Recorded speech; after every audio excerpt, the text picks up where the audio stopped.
हरे कृष्णा। स्वागत है आपका आपके अपने चैनल GS by SSD में। आज हम एक बहुत ही इम्पोर्टेंट सब्जेक्ट हिस्ट्री यानी इतिहास के बारे में जानने का प्रयास करेंगे और उसका एक महत्वपूर्ण पार्ट मॉडर्न हिस्ट्री यानी आधुनिक इतिहास के बारे में जानेंगे। जैसा कि हम सब जानते हैं, हिस्ट्री को 3 पार्ट में डिवाइड किया गया है: एंशियंट, मेडाइवल और मॉडर्न। प्राचीन इतिहास, मध्यकालीन इतिहास और आधुनिक इतिहास में।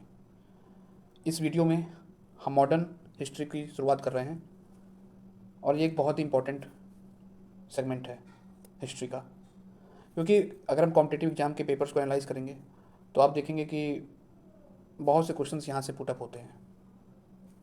तो चलिए शुरू करते हैं।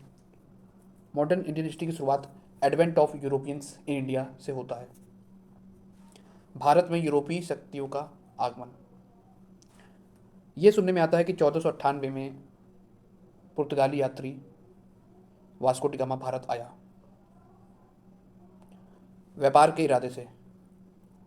तो एक चीज़ तुरंत माइंड में क्लिक करती है कि क्या इससे पहले भारत का व्यापार नहीं हो रहा था यूरोपियंस के साथ? तो ऐसा नहीं है। हमने जब प्राचीन इतिहास पढ़ते हैं तो वहाँ देखते हैं कि भारत का यूरोपियों के साथ भी व्यापार चल रहा था। तो फिर अब इन्होंने कौन से मार्ग की खोज करी, या अभी तक क्यों नहीं करी, इससे पहले क्यों नहीं करी? तो उसके पीछे का भी बैकग्राउंड है। मेरा ये मानना है कि हर एक सब्जेक्ट को बेसिक से पढ़ना चाहिए, फिर वो चाहे मैथमेटिक्स हो, साइंस हो या फिर सोशल साइंस हो।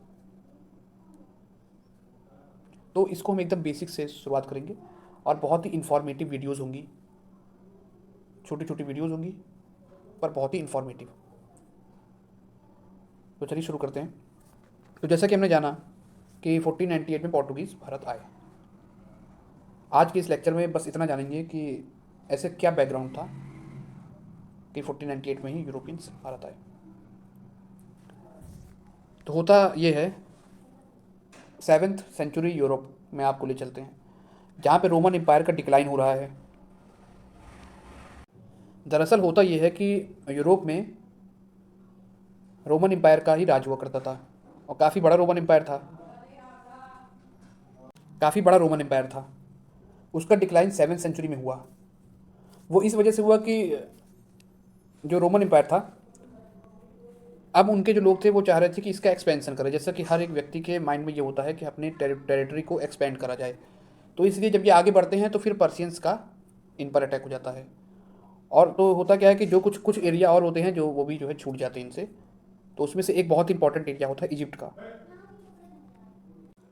अब इजिप्ट एक स्ट्रेटेजिक लोकेशन थी उस टाइम पे।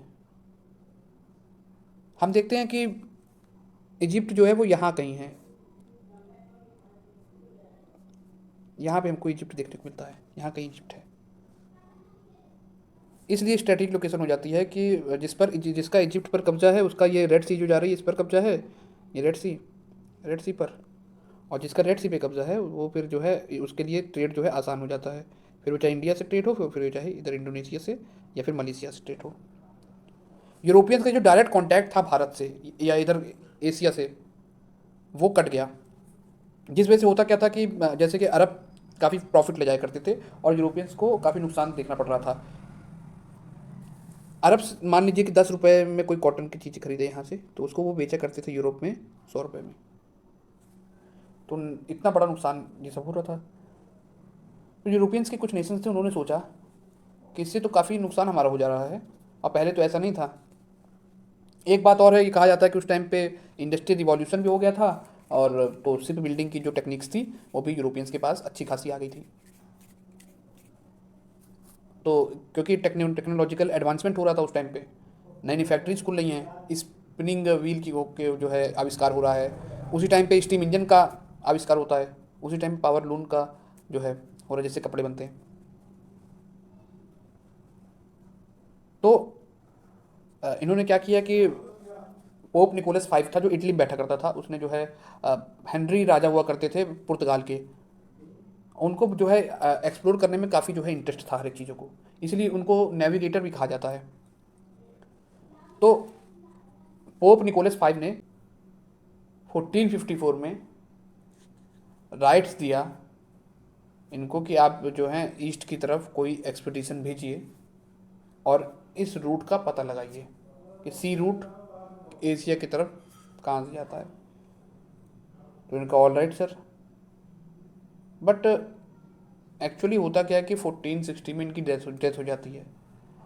तो उसके बाद फिर कुछ चीज़ें कुछ दिनों तक शांत हो जाती हैं। इसी बीच 1487 से बार्थोलोम्यू दास मन लग नहीं रहा था, तो उन्होंने कहा कि चलो घूमते हैं, चल के निकलते हैं।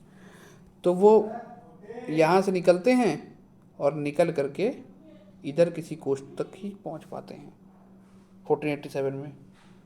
फिर कुछ दिन और बीतता है। स्पेन के अभी कुछ व्यक्ति तो उसको भी खलबली मची थी, तो वो कहे चलो हम भी चलते हैं। तो 1492 में वो निकलता है, इधर को पहुंच जाता है। वो भी निकला था खोज करने के लिए, भारत के ही मार्ग की खोज करने के लिए निकला था, लेकिन पहुंच गया अमेरिका। अब हो ये वही जो राम रचि रखा को कर तर्क पड़ा विशाखा, होगा वही जो राम जी ने रच रखा है। तो वो पहुंच गया अमेरिका। उसका नाम था क्रिस्टोफर कोलंबस।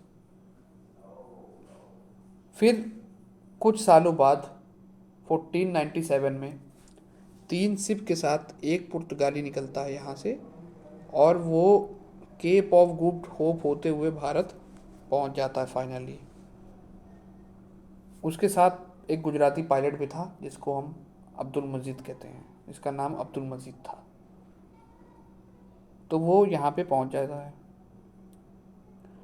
अब यहाँ पे एक जैमोरिन करके कैलिकट पे पहुँचता है ये। तो कैलिकट के पोर्ट पर जब ये पहुँचता है तो कैलिकट के राजा वो करते थे जैमोरिन, वो इनका स्वागत करते हैं। तो आज हम इतना ही जानेंगे। इसके आगे के जो लेक्चर्स हैं वो ऐसे ही इसी क्रम में आते रहेंगे। तो तब तक के लिए आपसे विदा लेते हैं। हरे कृष्ण हरे राम।